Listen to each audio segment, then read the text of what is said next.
At some point, most of us realize something uncomfortable. We may be spending years building a life that we never actually chose. We go to school because everyone expects us to. We choose a career because our parents think it's safe. We chase money because society tells us that's what success looks like. We scroll through other people's lives and slowly start comparing our own lives to theirs. And before we even notice it, we're following a path that was designed by everyone except ourselves. I didn't really understand this when I was younger. For most of my childhood, my parents constantly encouraged me to read books. And honestly, it had almost the opposite effect. Books became associated with homework, school, obligations, and things I was forced to do. Meanwhile, I had a computer, games, videos, and an entire digital world that felt much more interesting. So I barely read. There were a few exceptions. I remember reading a book about space, and later I read Blood, Sweat, and Pixels because I was interested in game development. I also became interested in the Metro series after playing Metro 2033 and eventually read the books. But reading 20 pages in one sitting once felt like a serious achievement. Then something changed. A few years later, I realized that maybe I had been looking at books the wrong way. So I decided to choose books for myself instead of reading whatever someone told me to read. I started with psychology, self-improvement, human behavior, and similar subjects. Eventually I became interested in fiction too, and within a few months, I had read more books than I probably had during most of my previous life. But the funny part was realizing that my parents weren't completely wrong. I started with psychology, self-improvement, human behavior, and similar subjects. Eventually I became interested in fiction too, and within a few months, I had read more books than I probably had during most of my previous life. But the funny part was realizing that my parents weren't completely wrong. Thousands of people are sharing their experiences, and I realized that I had actually been learning a lot without realizing it. For years, I watched videos about science, space, psychology, people's experiences, different opinions, and completely different ways of looking at the world. I wasn't reading books, but I was still absorbing information. And that told me something important. There isn't always only one correct way to develop yourself. The important question isn't whether you're reading a book or watching a video. The question is what you're putting into your mind. Obviously, spending 5 hours mindlessly scrolling short videos isn't the same as spending 5 hours learning something meaningful. You watch someone travel somewhere, someone gets a new job, someone buys a new car, someone gets married, someone becomes successful, someone completely changes their life. And for a few seconds, your brain experiences a tiny piece of their world.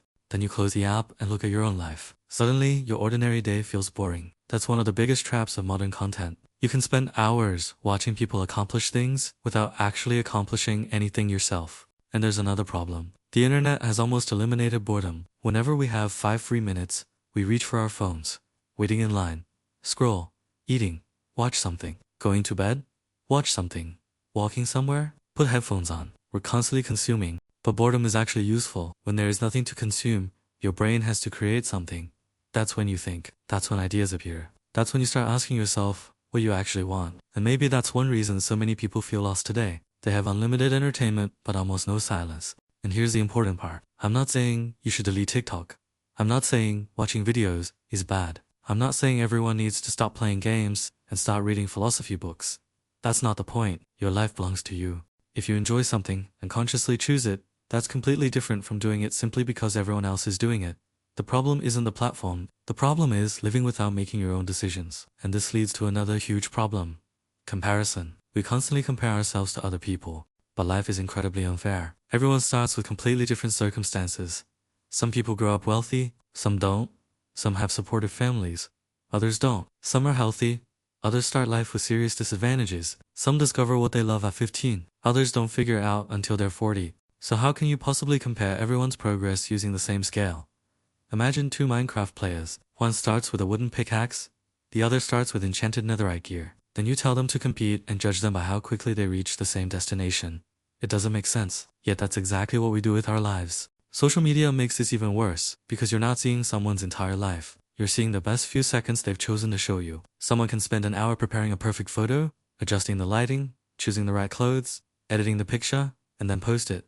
You see the final result? Then you look at yourself lying in bed looking terrible and think you're failing. But you're comparing their finished product to your behind the scenes. That's not a fair comparison. Even numbers can be misleading. Someone has 100,000 followers. You have 1,000. Someone earns 10 times more money. Someone gets millions of views. Someone has a better looking house, but you don't know what it cost them. Maybe they work 16 hours a day. Maybe they hate their job. Maybe they're constantly stressed. Maybe their relationships are falling apart. Numbers are easy to compare because they're visible. Life isn't. That's why the only comparison that really makes sense is comparing yourself with your past self. Are you healthier than you were last year? Do you understand more? Are you closer to the life you actually want? Have you learned something? Have you become a better version of yourself? That's your race, not someone else's. And this is where the idea of the correct path becomes interesting. People love telling others what the right way to live is. Go to university, get a good job, buy a house, get married, have children, work until retirement, and maybe that's exactly what you want. There's absolutely nothing wrong with that. But what if it isn't? What if you want something completely different? Who decided that one path is objectively correct? Human beings are incredibly different. We have different personalities, goals, abilities, circumstances, and dreams. So expecting everyone to follow the same life plan is strange. Your life doesn't have to look like someone else's. You also don't have to reach certain milestones at a certain age. Someone can succeed at 16. Someone else can find their direction at 35. Someone can have their first relationship at 18. Someone else might not even have one at 25.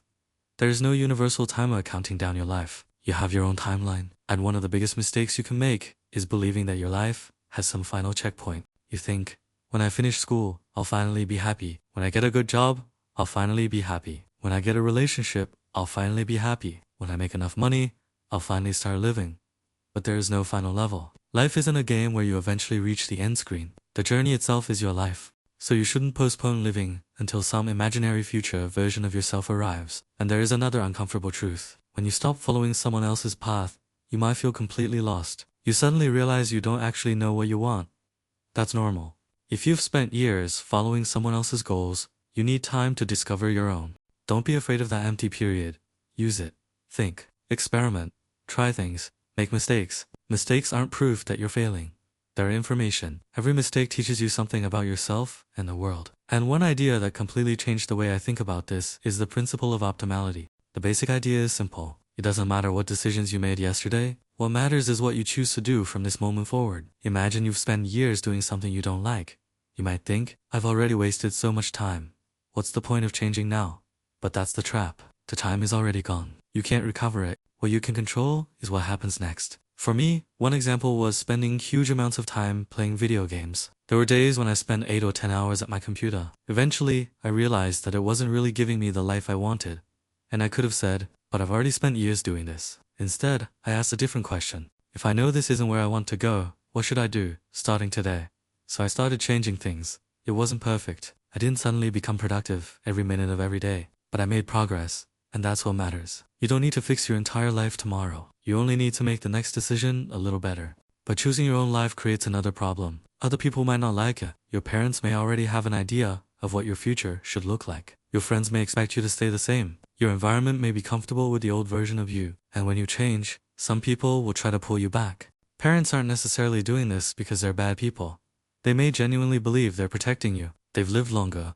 They've experienced things you haven't, and that experience is valuable. But experience doesn't automatically mean someone understands the modern world better than you do. Your parents grew up in a different environment. Technology changed, jobs changed, education changed, the internet changed everything. So their advice can be valuable without being automatically correct. You can respect your parents and still choose your own path. Those two things aren't opposites. If your parents supported you and raised you, of course, you should appreciate that. But gratitude doesn't mean becoming the person they wanted you to be. You don't owe anyone your entire future just because they helped you get started. Your responsibility is to build your own life while still treating the people who care about you with respect. And friends can be even more complicated. Some friendships are built on genuine connection. Others exist because you're useful to each other. When you start changing, some people may disappear. You stop drinking every weekend, you start studying. You start working, you start exercising. You want something different. Suddenly the friendship doesn't feel the same anymore. That can hurt. But losing quantity doesn't necessarily mean losing quality. Sometimes you need fewer people around you, but better people. At the same time, don't take this idea too far. My life, I don't care about anyone else, isn't independence. That's just selfishness. You need balance. You should have boundaries, but you should also have empathy. You should be able to choose your own direction without treating everyone around you like they're worthless. And sometimes people will try to convince you that you're making a mistake. They might say, "Why are you working so hard?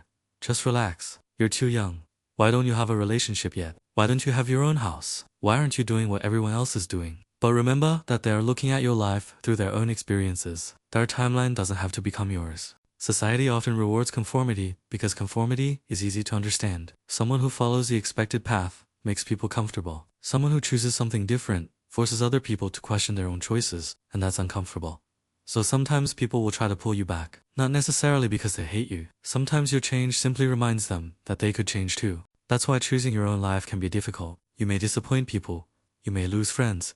You may make mistakes. You may feel lost for a while. But the alternative is living your entire life according to someone else's script and discovering, decades later, that you never asked yourself what you actually wanted. So if there's one thing I would tell my younger self, it would be this. Don't be afraid to choose your own path. Don't blindly follow other people. Don't blindly reject them either. Listen, learn, think, experiment, and then decide for yourself. You don't need to have everything figured out at 20. You don't need to have everything figured out at 30. You don't even need to know exactly where you'll be in 5 years. You just need to make decisions that move you toward a life that feels like yours. Because at the end of the day, this is your life, not your parents' life, not your friend's life, not the life of the person you see on TikTok, not the life of some successful stranger on the internet, yours. And maybe the biggest mistake isn't choosing the wrong path. Maybe it's spending so much time following someone else's path that you never discover your own. So stop comparing your finish line to someone else's. Run your own race. Take your time. Make mistakes. Change direction when necessary. And most importantly, don't be afraid to live a life that doesn't look like everyone else's, because you only get one.